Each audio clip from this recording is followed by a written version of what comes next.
and down the street, everywhere that I see. It's hood life, the block is hot, cops all around and the guns is out. People on the ground, mothers crying out, and it is what it is. It's hood life. Now this baby girl all grown up, and she's bad as hell, thick shown up. And she's got an attitude, cause her baby daddy left her when her son was two. Little brother loud, daddy not around, getting stressed out, trying to hold it down. Damn, look at her now, somebody said they seen her doing lap dances cross town. If you from the hood, say, you love living good, say, you rep your hood, say. There's a lot of things going on in all the hoods. And I like to bring people on here from different hoods to show that it can be good in the hood. And tonight, I'm here tonight doing what I call a selfie. And because I experienced something today in the hood that was not good in the hood, and I'm so upset by it. You know, this is not a gospel show, this is a talk show, but I could talk about God on it. I could talk about what I want. I have that liberty, that freedom, because I am Teresa, T-Rod. And I just want to talk about, you know, people who call themselves Christians. And I'm speaking about a particular person, and I hope I'm not sinning by telling this, but everybody know what happened last year to my grandson. My daughter Jasmine has two kids, two twins, set of boy twins. And last year, one of her sons, Jasmine, sent her son to school. And he went to school, and she got a call from the school saying that my grandson was being sent home because he supposedly assaulted the teacher. So Jasmine ready to go get her son. Then she get a call saying they sent him to the hospital. So we're like, hospital? What happened? They said he assaulted the teacher. Did the teacher beat him up? Why is he going to the hospital? What's going on?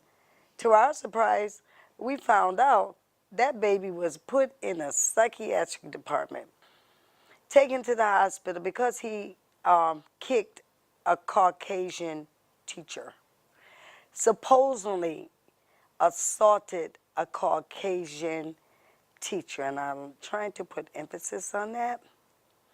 So because my grandson supposedly assaulted a Caucasian teacher with his foot, he kicked her, so they say, instead of letting my daughter go pick my grandson up for school, I called the ambulance, put him in the back of the ambulance. People that were there told my daughter, how my grandson was crying because he didn't want to go in the ambulance. He didn't understand why. All the other kids being bad, all the other kids in class, why am I going in the ambulance? He was scared. And so, make a long story short, because it is definitely a long story,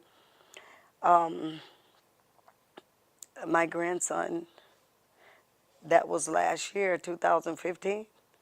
Here it is, 2016. That little boy has not been home.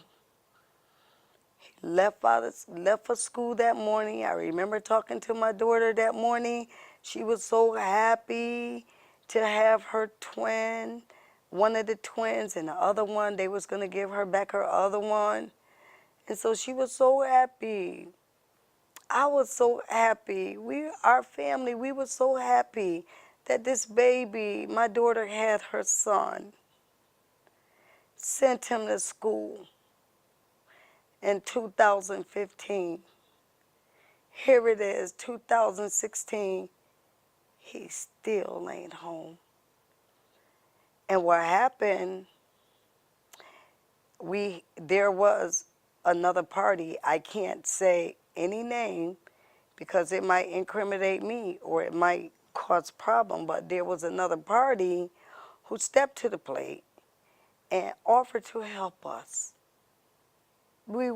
The baby was being doped up, medicated because they say he's so bad. He has a behavior problem. So these doctors got my grandbaby and they were injecting him and filling him with all these drugs.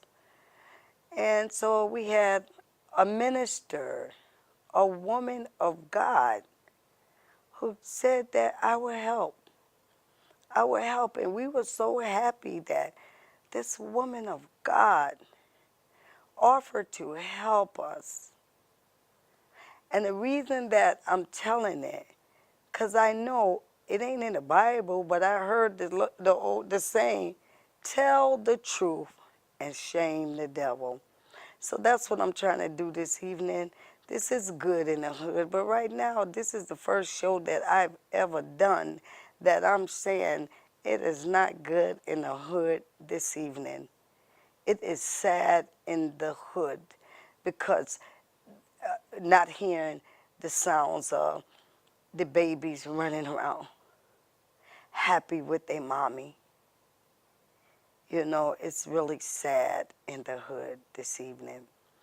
And I come before all my viewers. I have a lot of people that watch this this show.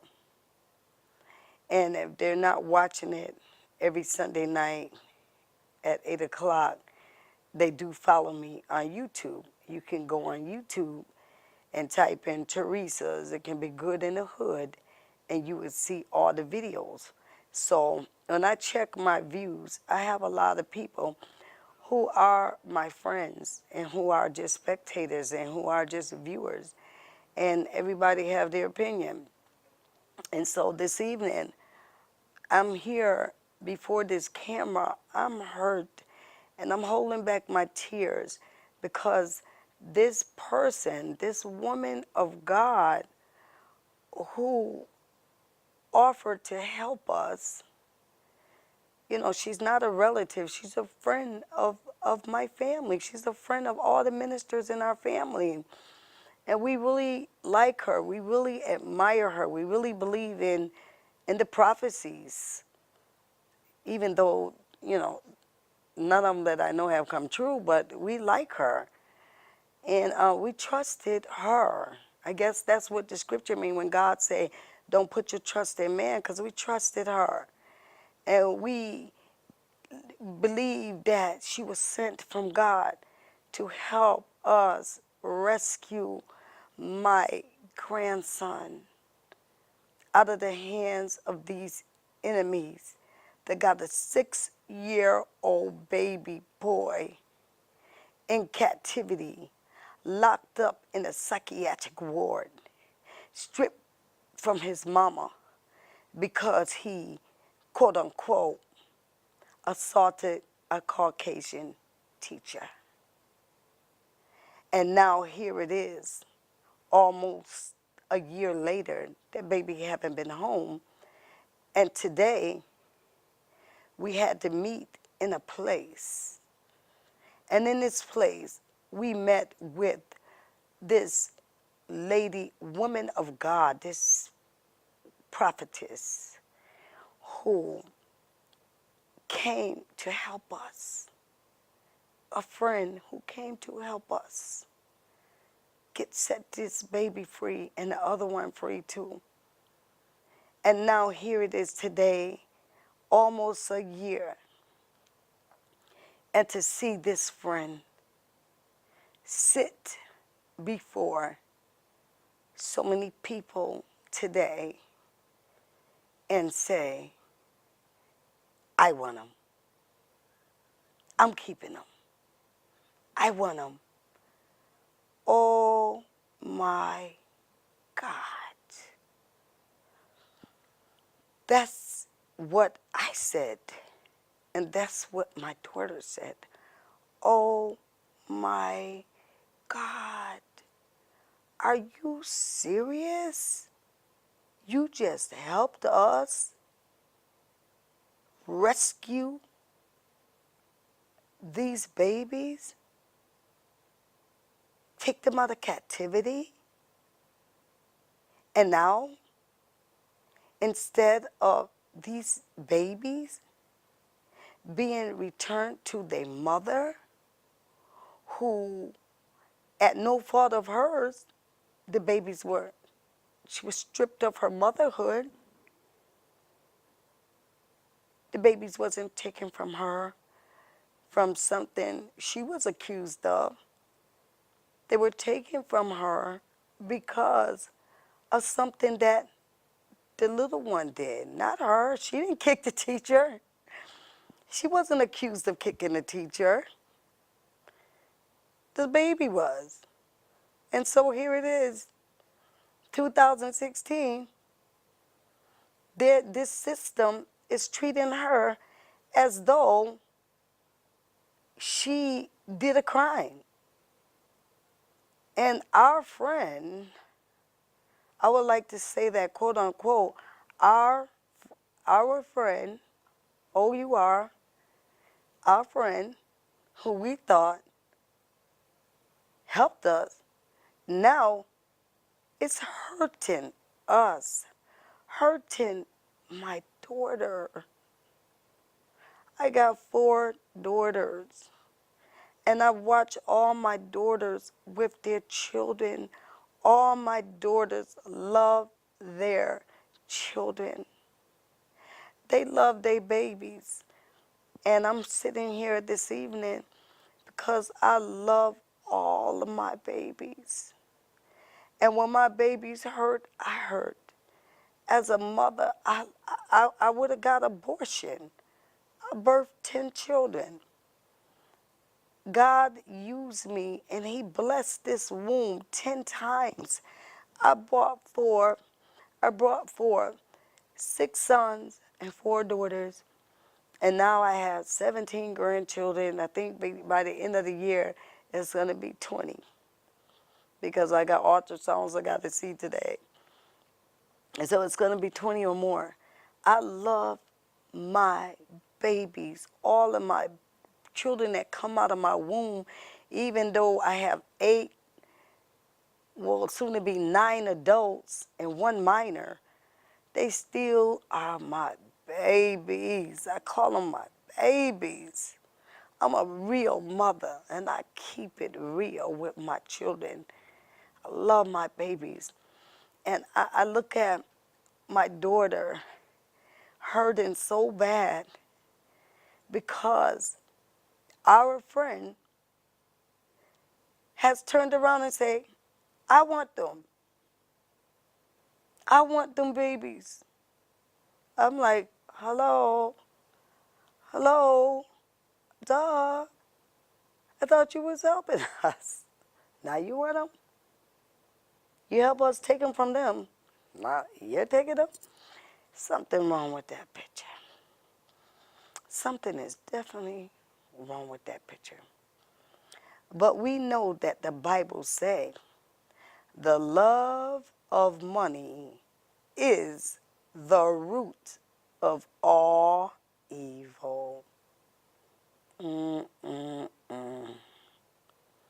got to be careful when you love money so much. It's a sin to make George Washington, Abraham Lincoln your God. It's a sin. I don't know the other president name because I don't really, ain't never got up there with all that much money yet, so, but I know Abraham Lincoln.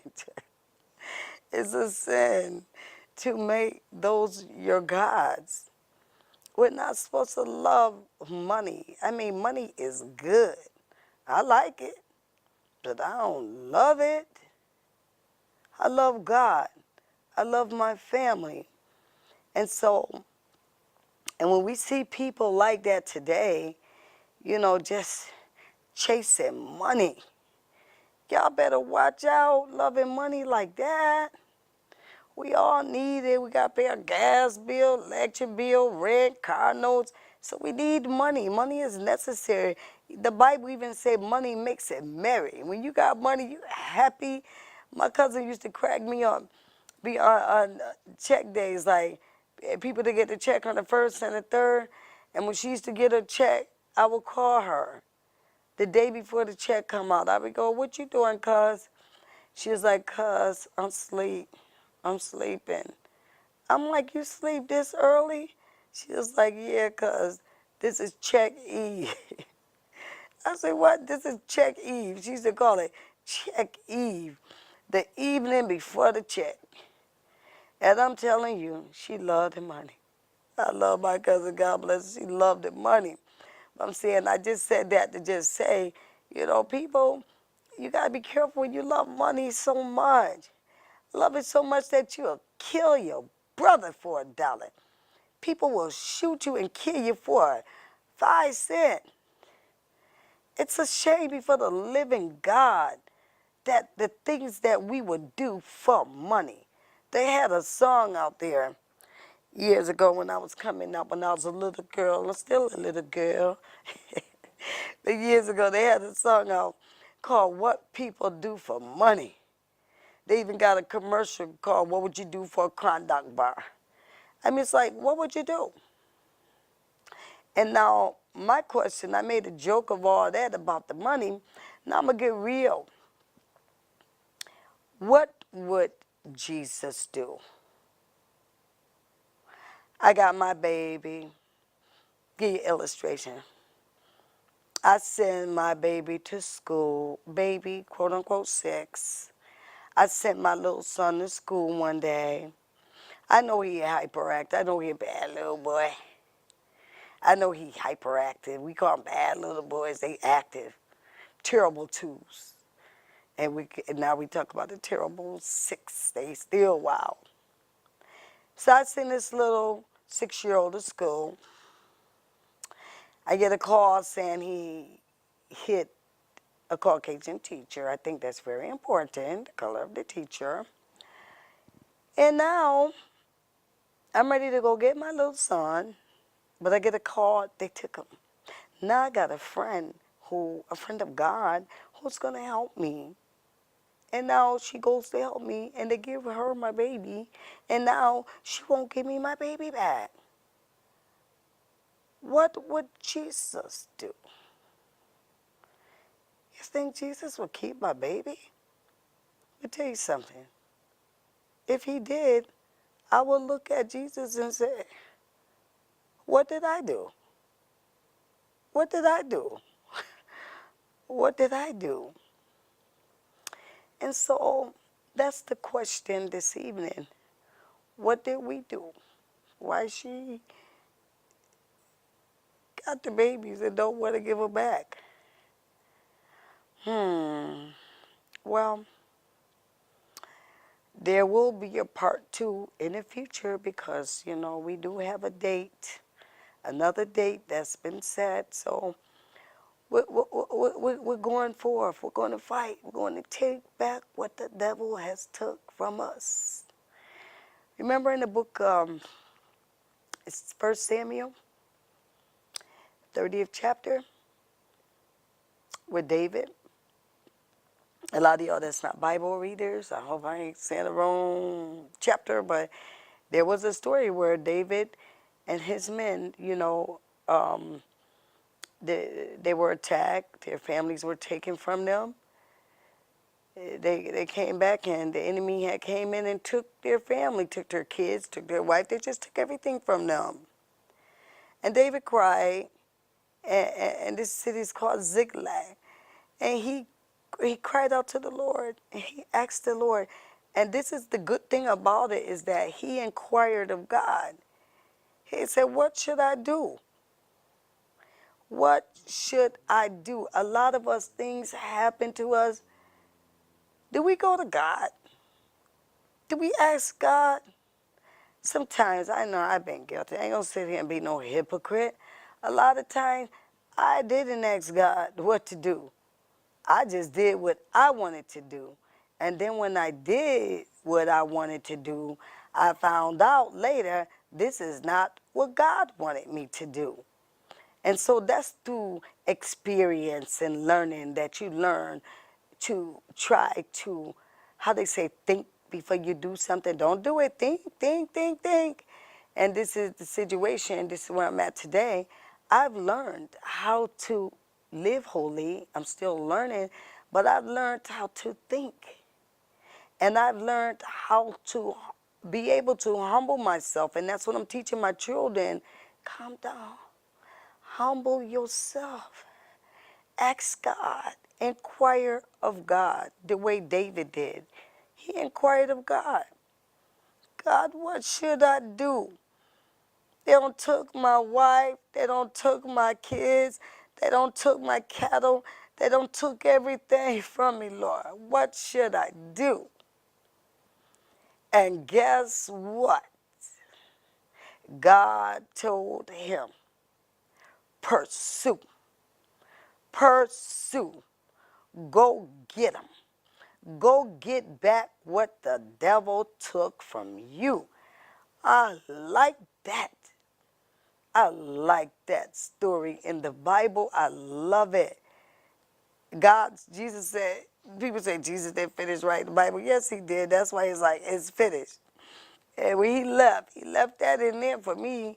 I'm Gucci with that. Gucci means good. That's street language. I'm Gucci with that because that means if the devil takes something from me, I want it back. Give me my stuff back. Ty Beckett made a song called I Want It All Back.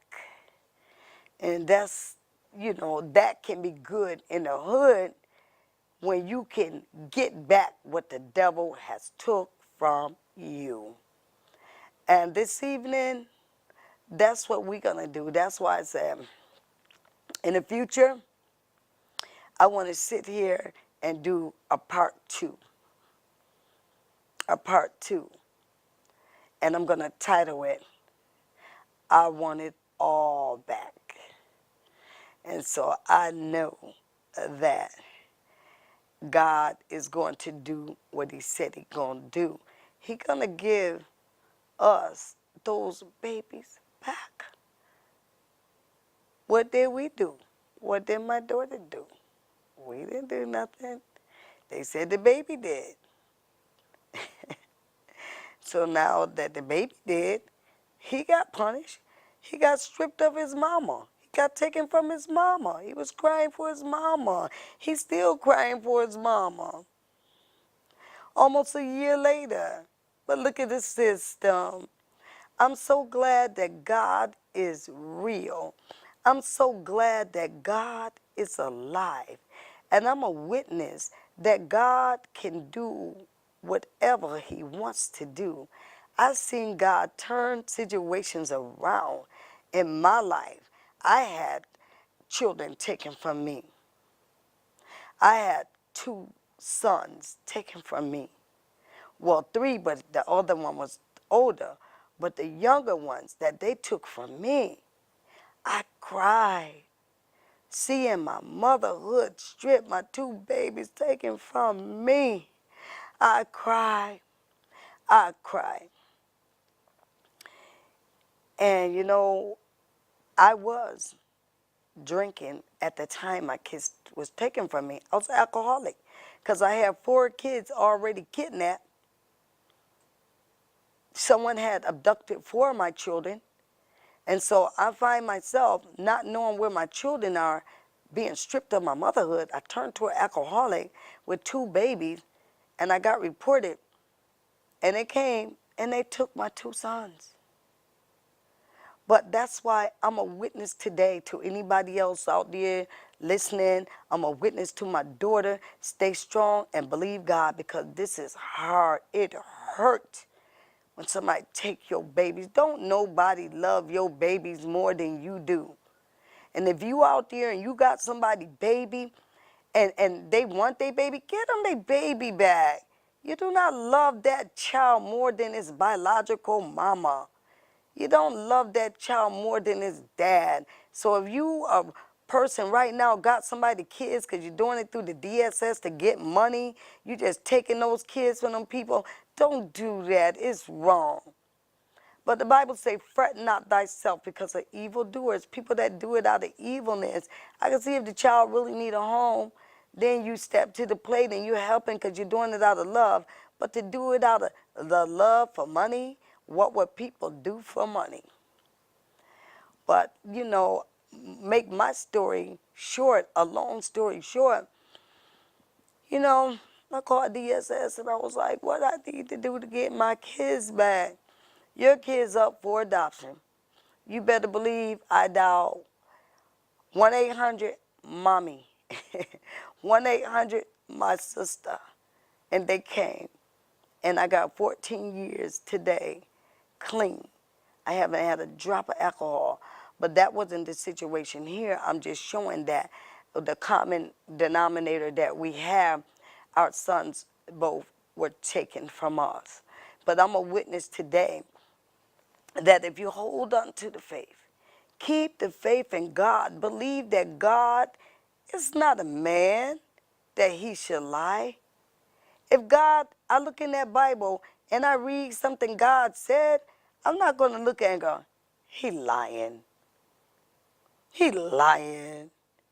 He said if I just love him, if I just obey him, if I stop drinking, if I stop smoking weed, that he will give me my kids back. He lying. He lying. I thank God I never called God a liar. I believed in God. I believed that word. I trusted the word of God that he said, if you, Psalms 37 verse 4 says, delight yourself in the Lord and he will give you the desires of your heart. And that's what I'm telling my daughter. Delight yourself. Continue going to church. Continue praying, shouting, praising God. Because guess what? You're going to get those babies back because I got mine back. I trusted God and I believed to God that he said, I'm going to give you the desires of your heart. I'm like, I believe that. He ain't lying. He God. He can do whatever he wants. He told me he going to get my babies back. And I believed him. And I went before this wicked place. The Bible says we wrestle not against flesh and blood, but spiritual wickedness in high places. And we know where the high places at. I'm not going to name nothing so nobody can try to get something on me. Because we already know where it is in our hood and what it is in our hood. I went in that evil place and stood before those people. And guess what? To God be the glory. They had to set my babies free. And today I have my sons, my 2 sons. And that's why everybody that's watching this, it's time for me to go off the air now. But everybody that's watching this evening, this talk show, I want everybody who believe in prayer to pray for me, pray for my daughters. And I want to come back and be able to show y'all the babies that they will return to their mother.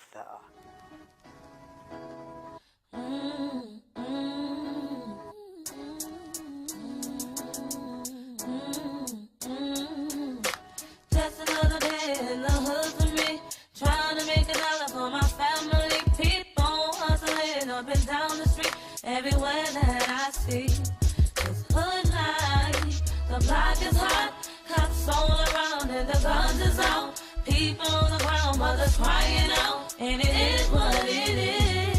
It's hood life. Baby girl all grown up, and she's bad as hell, thick shown up. And she's got an attitude, cause her baby daddy left her when her son was 2. Little brother locked, daddy not around, getting stressed out, trying to hold it down. Damn, look at her now, somebody said they seen her doing lap dances cross town. If you from the hood, say, you love living good, say, you rep your hood, say.